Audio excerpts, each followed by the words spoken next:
Convido os irmãos que abram suas Bíblias na primeira carta de João. Como os irmãos percebem, hoje os nossos irmãos do louvor estão de viagem, então nós não teremos o louvor hoje. E nós vamos para a primeira carta de João, capítulo 2.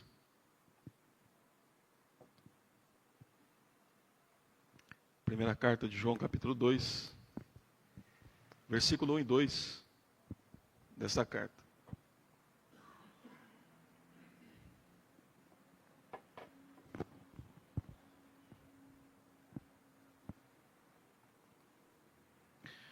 Diz assim a palavra do Senhor: Filhinhos meus, estas coisas vos escrevo para que não pequeis. Se todavia alguém pecar, temos advogado junto ao Pai, Jesus Cristo justo. Ele é a propiciação pelos nossos pecados, e não somente pelos nossos próprios, mas ainda pelos do mundo inteiro. Ora, sabemos que o temos conhecido por isto, se guardarmos os seus mandamentos. Aquele que diz, eu o conheço e não guardo os seus mandamentos, é mentiroso, e nele não está a verdade. Aquele, entretanto, que guarda a sua palavra, nele verdadeiramente tem sido aperfeiçoado o amor de Deus. Nisso sabemos que estamos nele. Aquele que diz que permanece nele, esse deve também andar assim como ele andou.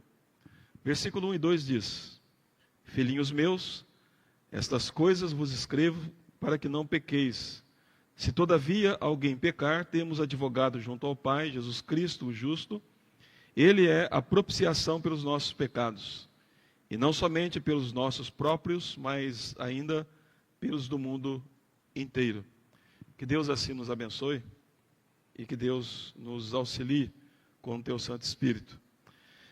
Irmãos, nós estamos então aqui considerando a carta de João, a primeira carta de João, e como eu falei para os irmãos há algum tempo, a doutrina que ainda não era o gnosticismo propriamente dito, mas a semente, o germe estava ali, e dentro desse pensamento se acreditava que Cristo não se encarnou, por isso que João dá essa abertura, que ele viu, ouviu e tocou, né, e proclamou, contemplou também. E a visão desse grupo era que a matéria é má e o espírito é bom. Então, se o espírito ele tem um encontro com a matéria, ele se torna corrompido também. E a maneira de você, então, se livrar dessa prisão que é o corpo, é você ter um conhecimento elevado, um conhecimento secreto de Deus, ou de um ser divino. Se você atingir esse conhecimento, então você pode se libertar do seu corpo, que é mau, e aí então você pode alcançar a salvação. Essa era a pregação ali. E eu lembrei aos irmãos que se isso fosse verdadeiro, então Cristo não se encarnou. E se Cristo não se encarnou, a morte de Cristo foi uma figura. E se a morte de Cristo é uma figura, então o perdão dos nossos pecados, a nossa salvação, também é algo figurado. Então Paulo está dizendo para a igreja, não, Cristo se encarnou, nós tocamos nele, nós ouvimos a voz dele, nós contemplamos o seu ser, a sua pessoa, né, e nós tocamos nele. Então João está dizendo, Cristo veio sim ao mundo, como homem. E João diz, ele é 100% Deus e também ele é 100% homem, por isso que ele começa como ele começou o seu evangelho, o que era desde o princípio, é uma referência à eternidade de Cristo, ou seja, ele sempre existiu e depois se encarnou. Então é 100% Deus e 100% homem. Essa doutrina também que estava entrando na igreja, ela tinha um aspecto muito do perfeccionismo. Então parece que alguns acreditavam que eles não pecavam mais. E o apóstolo João diz, olha, se você diz que não peca, você faz Deus mentiroso e está enganando a si mesmo. Então ele vai mostrar que essa doutrina ela é uma doutrina destruidora, ela pode corroer a fé, ela pode destruir a vida cristã, porque ela tira toda uma visão daquilo que nós somos em Cristo Jesus. Então eles também pregavam sobre isso, e João diz, olha, se você diz que não tem pecado, você está mentindo, e você está dizendo que Deus é mentiroso, e está enganando o seu próprio coração. Mas aí João disse, no entanto, se nós confessarmos os nossos pecados, ele é fiel e justo para nos perdoar de todos os pecados e purificar de toda a nossa injustiça. Então João diz, olha, mas em Cristo nós temos perdão de pecados. Se nós confessarmos, se nós abandonarmos os nossos pecados, ele diz: Cristo é fiel e justo para nos perdoar o pecado e nos purificar de toda a injustiça. E agora no capítulo 2, ele vai, ele vai então dizer para os irmãos como que você pode evitar o pecado. E também mostrar para os irmãos que, mas ainda que você peque, ele diz, existe uma solução para isso. É isso que ele vai dizer aqui no texto, né? Então, observe que primeiramente ele diz assim no verso número 1: Filhinhos meus, estas coisas vos escrevo para que não pequeis. Se todavia alguém pecar, temos advogado junto ao Pai, Jesus Cristo o justo. Então, observe que o apóstolo diz o seguinte: olha, eu estou escrevendo essas coisas para vocês, para que vocês não pequem, para que vocês não cometam pecado. Então, veja que o que o João está ensinando aqui é que se estudar os seus escritos e tudo aquilo que foi registrado da parte de Deus, então isso impede com que nós pecamos contra Deus, ou pequemos contra Deus. Então, ele diz que para você evitar o pecado, esteja atento às coisas que eu estou te dizendo na carta. Não só aquilo que ele disse antes, mas também tudo aquilo que ele já escreveu a respeito da pessoa e da obra do Senhor Jesus e de quem Deus é. Quero lembrar aos irmãos que João também escreveu o seu evangelho. Então, é bem provável que essas igrejas que viviam na região de Éfeso, eles já tinham conhecimento do evangelho de João, e agora essas cartas aqui é uma aplicação do evangelho. Ele diz: olha, vocês devem viver dessa maneira. Então, vocês devem estar atentos a tudo que eu escrevi, e eu estou escrevendo a vocês para que vocês não pequem. Naturalmente, irmãos, e queremos aqui entender que toda a Bíblia, ela nos ajuda nisso. Eu chamo a atenção dos irmãos para Romanos, por exemplo, Romanos capítulo 15, porque o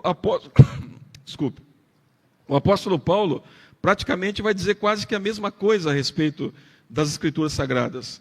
Romanos capítulo 15, e no versículo 4 ele fala assim: pois tudo quanto outrora foi escrito, para o nosso ensino foi escrito, a fim de que pela paciência e pela consolação das Escrituras tenhamos esperança.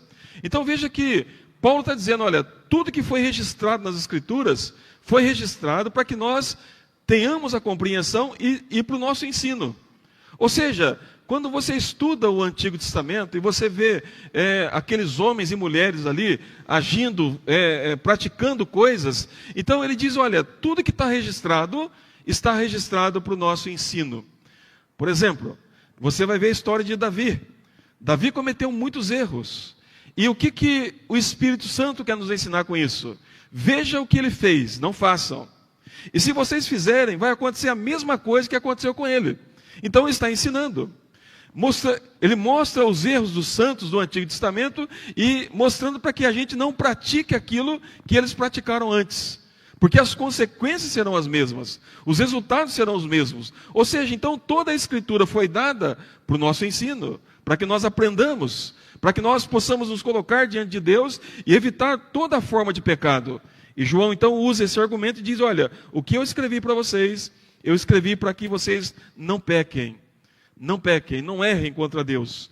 Nós temos também algo na primeira carta do apóstolo Paulo aos Coríntios, e Paulo também fala algo muito parecido com o que ele falou lá em Romanos. Ele fala assim, a partir do verso 10: nem murmureis como alguns deles murmuraram e foram destruídos pelo exterminador. Estas coisas lhes sobrevieram como exemplos e foram escritas para advertência nossa, de nós, outros, sobre quem os fins dos séculos têm chegado. Ele está contando a história de Israel. Ele está contando o momento que Israel está caminhando pelo deserto, e aquele povo então murmurou contra Deus, diante das coisas que Deus estava fazendo para eles. Ou seja, Deus libertou o povo do Egito, Deus livrou o povo do poderio do Egito, Deus está conduzindo o povo para a terra prometida, Deus está dando maná, Deus está dando alimento, e o povo continua reclamando contra Deus, murmurando contra Deus. E Paulo pega esse exemplo e diz: olha, isso ficou registrado para o nosso ensino, para que nós não façamos como eles. Nós que vivemos nos últimos dias. Então, observe que toda a Escritura foi dada, irmãos, para o nosso ensino. Nós precisamos estudar as Escrituras, ver os maus exemplos e não colocar em prática. É por isso que nós estudamos a história da igreja, desde os apóstolos até aqui, para ver o que a igreja acertou e onde ela errou. E naquilo que ela acertou, nós continuamos, mas naquilo que ela errou, nós devemos evitar também. Então João diz que ele está escrevendo para a igreja, para que a igreja não peque. Então ele diz: filhinhos meus, estas coisas vos escrevo, para que não pequeis. Então, meus irmãos, nós podemos evitar o pecado. E podemos evitar o pecado estudando as Escrituras, compreendendo as Escrituras, entendendo qual é a vontade de Deus. E quando olharmos para os santos do Antigo Testamento, ou até do Novo Testamento, que pecaram e erraram contra Deus, não é uma motivação para nós pecarmos, mas pelo contrário, é para não fazermos aquilo, porque houve consequências por causa do pecado de cada um deles. E assim também Deus nos tratará se nós pecarmos contra Ele. Não deixaremos de ser filhos, não deixaremos de ser amados por Deus, mas Deus não vai permitir que nós vivamos em pecado, e por isso então Ele nos corrige. Então João diz: olha, eu estou escrevendo para vocês, para que vocês não pequem. No entanto, irmãos, nós temos que lembrar que nós ainda não somos perfeitos.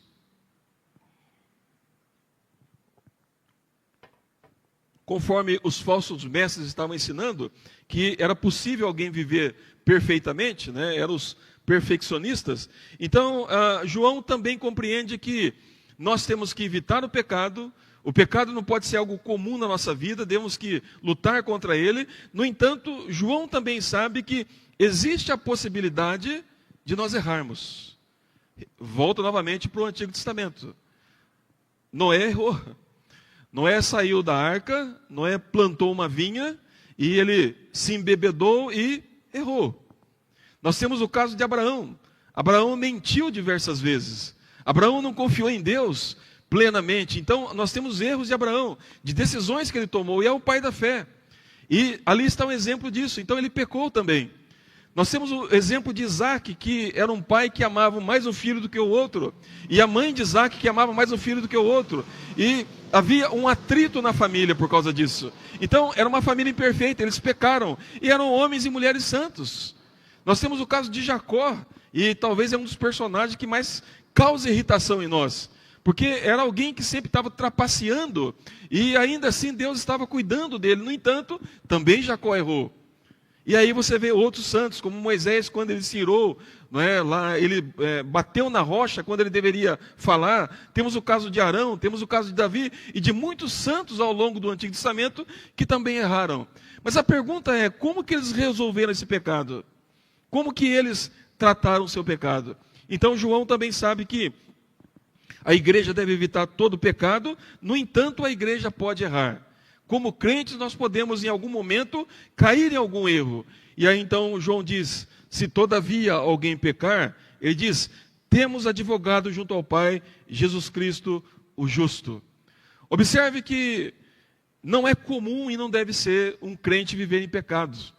O pecado, ele deve causar tristeza em nosso coração. Nós devemos odiar todo tipo e toda forma de pecado.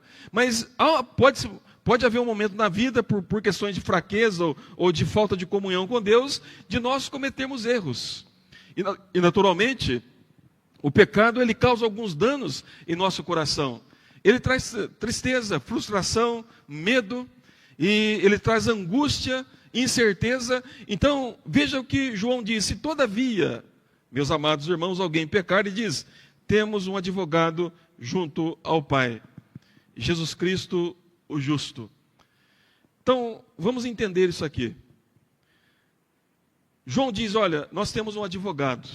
A palavra para advogado aqui é consolador. E consolador é aquela pessoa que está junto, que caminha junto, né? Está perto de. Então, essa é a ideia aqui. Então, João diz: olha, se alguém pecar, lembre-se de que Cristo é o nosso advogado. Ele não só está junto de nós, mas como também está junto do Pai. E junto do Pai, então, o que Cristo faz por nós? Ele intercede por nós. Ele clama por nós. A ideia aqui é de alguém que está entrando em um tribunal, como é o caso de Josué, como nós vemos ali. Alguém que entra culpado, alguém que entra diante do tribunal de Deus e será julgado. Então, Cristo, como advogado, ele então intercede por esse pecador. se colocando no lugar dele. Lembrando, Pai, que Cristo também morreu por este pecado que nós cometemos. Então, onde que os crentes tratam dos seus pecados? E aí então João diz, junto a Cristo Jesus. Cristo é o nosso advogado. Ele é o nosso consolador. Ele é aquele que está junto de nós. Ele é aquele que intercede por nós. Ele é aquele que clama por nós. Ele é aquele que fala com o Pai, diante do Pai, por nós. Porque somos pecadores. E podemos errar a qualquer momento. Então ele diz, mas Cristo é o lugar que nós encontramos a resposta para os nossos pecados. Então, irmãos, veja bem. Não tem como você melhorar para depois pedir perdão para Cristo. Lembre disso. Há uma tendência em nós de dizer assim, olha, eu não vou à igreja porque hoje eu não estou bem. Eu preciso primeiro resolver o meu problema do coração. Isso não existe. Tome cuidado com isso. Isso é uma obra maligna de tentar levar você a pensar que você pode contribuir com Cristo em alguma coisa que é boa para você. Você não pode contribuir. Somente Cristo pode fazer por você. Então não tem como você se preparar para depois pedir perdão para Cristo. O texto diz que Ele é o nosso advogado, Ele intercede por nós, e só Ele que pode nos purificar. Então o que o crente faz?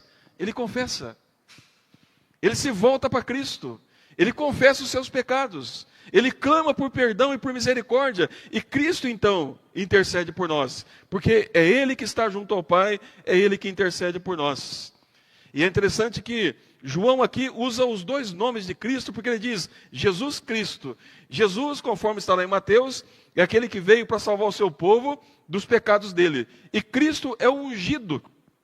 É aquele que foi separado, capacitado, habilitado para fazer a obra de restauração, de perdão de pecados. Então, ou seja, somente Cristo é Cristo. Não existe outro Cristo ou um meio que se torne um Cristo para depois chegarmos a Cristo. O ungido, o Messias, é só o Senhor Jesus. Aquele que salva o pecador de seus pecados, somente é o Senhor Jesus. E aquele que pode perdoar o crente dos seus pecados, somente o Senhor Jesus. Não há como melhorar. Se isso fosse verdade, a salvação não seria por graça, seria por obras. Porque eu melhoro primeiro, aí eu vou a Cristo e falo assim, Senhor, agora eu estou pronto para ser perdoado. Agora eu estou melhorado, então agora o Senhor pode me melhorar um pouquinho mais. Isso não existe, irmãos. Isto é salvação pelas obras. Mas João diz, em Cristo, o nosso advogado, o nosso consolador, aquele que está junto de nós, aquele que nos conhece porque também é 100% homem. Ele experimentou toda a fraqueza humana, sem pecado, mas ele entendeu o sofrimento humano, a angústia humana, as feridas humanas, e somente ele, como nosso advogado, é ele que intercede por nós, porque ele veio para salvar o seu povo dos seus pecados, e é ele que foi ungido por Deus para fazer essa obra. Isso quer dizer que não existe nenhuma outra pessoa, nenhuma outra atividade ou algo parecido que seja ungido por Deus para que nós possamos chegar a Cristo, para Cristo então levar as nossas questões diante de Deus. Não, é Cristo. E somente Cristo Jesus. Por isso que votos, promessas, nós temos que tomar cuidado com isso. Porque pode parecer assim, eu fiz um voto com Deus e por causa do meu voto, Deus me atendeu. Não foi. Foi por causa de Cristo Jesus. Nós somos aceitos, nós somos recebidos diante de Deus por causa de Cristo Jesus. Então, ele diz, Cristo Jesus, e ele acrescenta um outro nome ao Senhor aí, ele diz, o justo.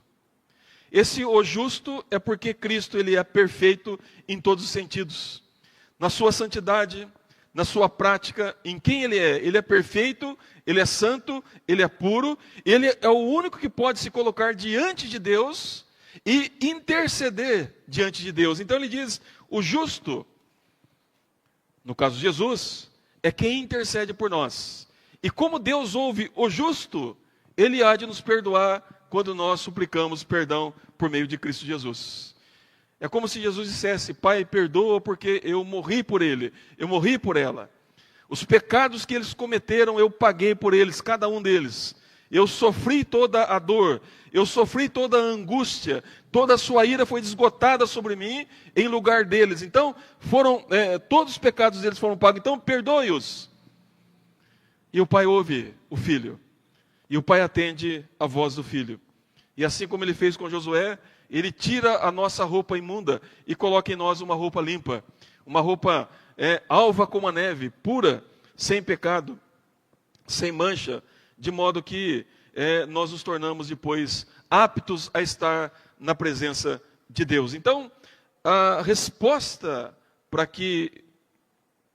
o crente em resolver algum pecado que o angustia é Cristo Jesus. Cristo é o nosso advogado, aquele que está junto de nós, aquele que intercede por nós, e aquele que então somente ele clama por perdão dos nossos pecados, e o Pai então o ouve porque ele é justo. E aí João acrescenta mais alguma coisa com relação ao porquê que é possível Cristo perdoar os nossos pecados. Ele diz assim: ele é a propiciação pelos nossos pecados, e não somente pelos nossos próprios, mas ainda pelos do mundo inteiro. Então é importante que João usa um termo aqui do Antigo Testamento, ele diz, ele é a propiciação pelos nossos pecados. De onde que João tirou isso? Nós temos que lembrar que no Antigo Testamento tinha o tabernáculo, e lá tinha a Arca da Aliança. Dentro da Arca da Aliança estava a lei, e a tampa que cobria a lei era o tabernáculo, ou melhor, era chamada de propiciatório, onde os sacerdotes vinham, derramavam o sangue sobre aquela tampa, cobrindo aquela tampa de sangue, e com isso então anulava os efeitos da lei, da maldição da lei. Então, o João diz que Cristo é a propiciação, Cristo é o propiciatório, ou seja, o tabernáculo então representa Cristo, é um tipo de Cristo. A tampa da Arca da Aliança significava então que Cristo é aquele que derrama o sangue e impede que a maldição da lei chegue até nós. Então João diz, é Ele que é a nossa propiciação, a propiciação pelos nossos pecados, ou seja, o seu sangue foi derramado. O seu sangue nos cobriu e nos envolveu de tal maneira que a maldição da lei não pode mais nos alcançar. Não tem como ela nos alcançar, porque o sangue de Cristo é suficiente e é poderoso para nos purificar de todos os nossos pecados. Então, onde nós devemos correr, irmãos? Não é tentar melhorar. Você deve correr a Cristo primeiro. Para você melhorar, você precisa primeiro ir para Cristo. É Ele que te melhora. Porque é Ele que pagou o preço dos seus pecados. É Ele que é a nossa propiciação. É Ele que nos purifica de todos os pecados. E aí então João, para ampliar a grandeza do poder do sangue de Cristo, ele diz, não só pelos nossos próprios, mas ele diz ainda pelos do mundo inteiro. É claro que João aqui, irmãos, está pregando universalismo. Ele não está dizendo aqui que Jesus morreu por cada pessoa do mundo. Não é isso que ele está dizendo. Porque se João estivesse dizendo isso, nós iríamos ter um problema na Bíblia. Porque o Atos diz que Deus comprou a sua igreja com o seu sangue. Então a igreja é um número restrito de pessoas. Mas o que João está destacando aqui é a grandeza do poder do sangue de Cristo. Para mostrar que ele tem poder sim de purificar todos os pecados. Isso para animar os irmãos, porque talvez eles poderiam achar, será que todos os meus pecados?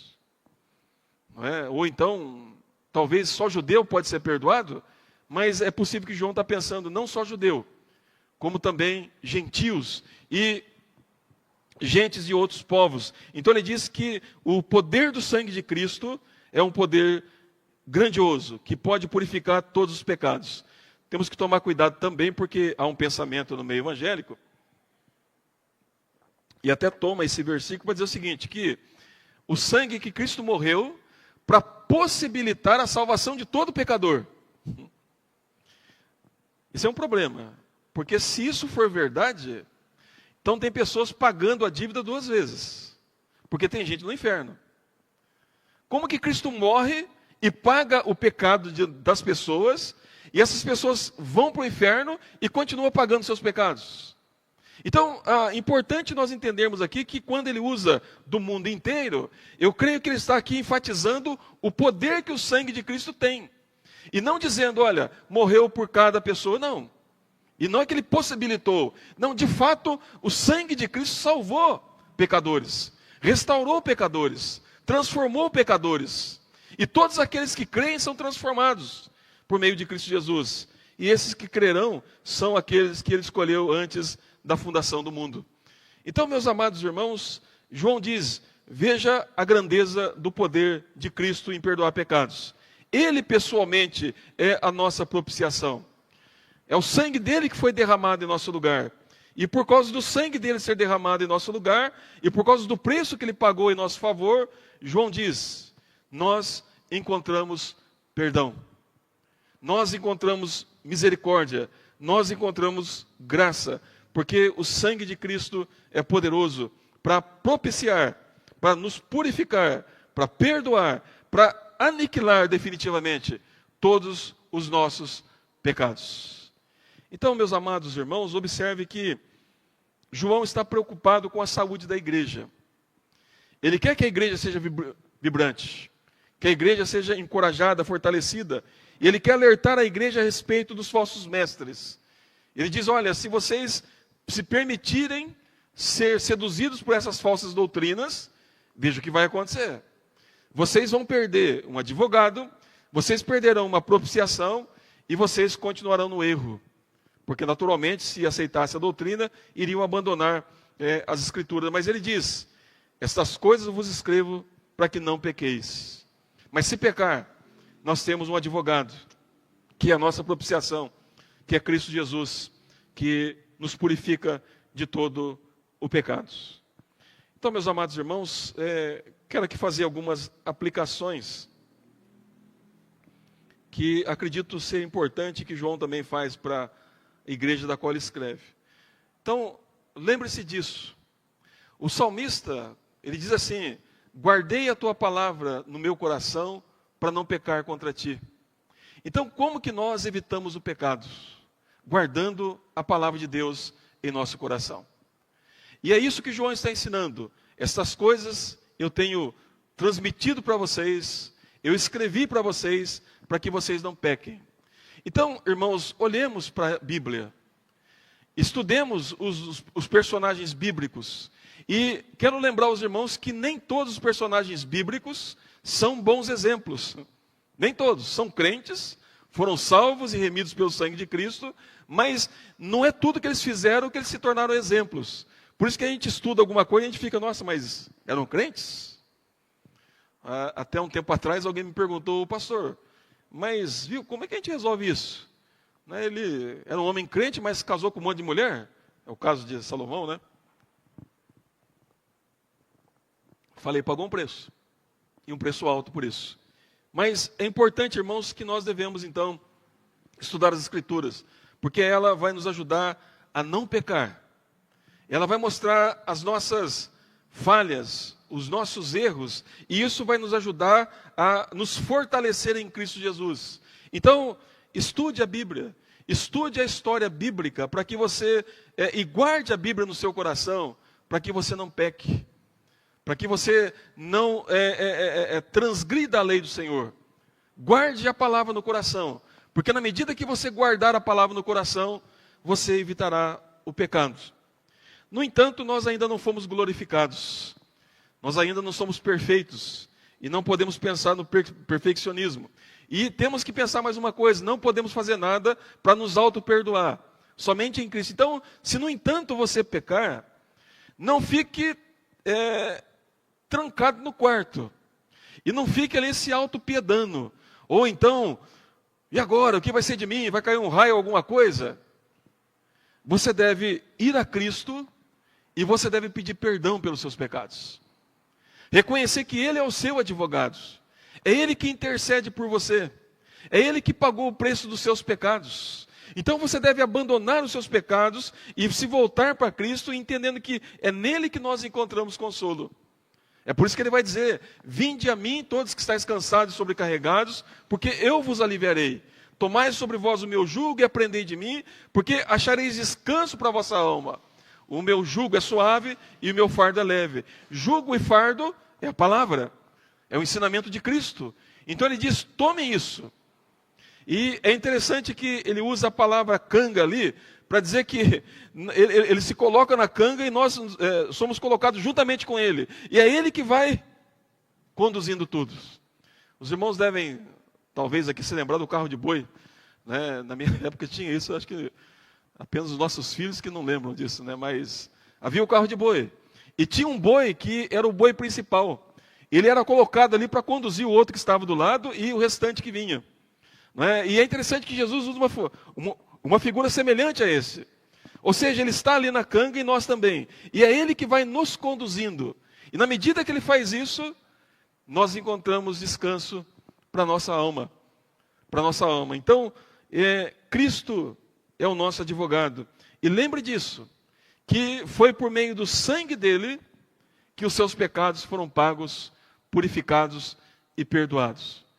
O diabo, ele usa de artimanhas.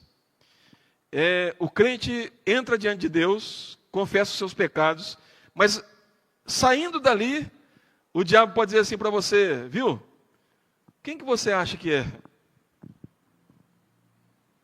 Não adianta você orar e pedir perdão. E você tem que lembrar de uma coisa, o sangue de Cristo, e somente o sangue de Cristo. Você não tem que dar ouvido para o diabo, mas você tem que dizer para ele assim, o sangue de Cristo. E somente o sangue de Cristo é poderoso para me perdoar de todos os meus pecados. De todos eles. Ele morreu por mim.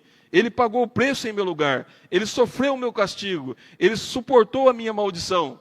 Mas ao mesmo tempo ele me enriqueceu em todas as coisas. E me reconciliou com Deus. De maneira que eu possa entrar diante do trono de Deus. Para que alcance graça e misericórdia em ocasião oportuna. Cristo. E somente Cristo. E quero dar um alerta para os irmãos. Tome o cuidado. Não tente se auto-melhorar. Não vou tomar ceia hoje. Por quê? Porque eu falei coisas que não devia. Não faça isso. Porque você está pensando assim, não, deixa eu melhorar primeiro, daí no outro domingo eu tomo. Não, confesse o seu pecado e tome. Ah, não vou no culto porque eu não estou bem, eu pequei, então não faça isso. Você está tentando ajudar Cristo. Você tem que confessar o seu pecado e adorar. E adorar. Porque se você tentar fazer isso, com certeza você vai ter decepções e vai transmitir uma visão errada do que é Evangelho. E aí parece que o Evangelho precisa de uma ajuda humana para que então nós sejamos salvos. Não. O Evangelho está totalmente baseado na pessoa e na obra de Cristo. O apóstolo Paulo, quando escreve a sua carta aos Coríntios, ele vai dizer assim, o que eu recebi é o que também vos ensinei, que Cristo morreu pelos nossos pecados, segundo as Escrituras. É esse evangelho que Paulo pregou em Coríntios, e mostrou para os coríntios que a única maneira de salvação é Cristo Jesus e Cristo crucificado. Escândalo para os judeus, loucura para os gentios, mas para aqueles que são eleitos é salvação. Porque eles olham para Cristo, eles abraçam a obra de Cristo, eles creem em Cristo Jesus e compreendem que por meio de Cristo são purificados, salvos e transformados do seu estado de pecaminosidade antes de Cristo Jesus. Então nós precisamos lembrar disso, Cristo e somente Cristo Jesus. Mais ninguém além de Cristo Jesus. Que Deus assim, irmãos, nos abençoe. E que Deus assim nos ajude sempre a olharmos para Cristo Jesus e não ficarmos olhando para as circunstâncias, porque senão nós não vamos suportar. Que Deus assim nos abençoe. Amém.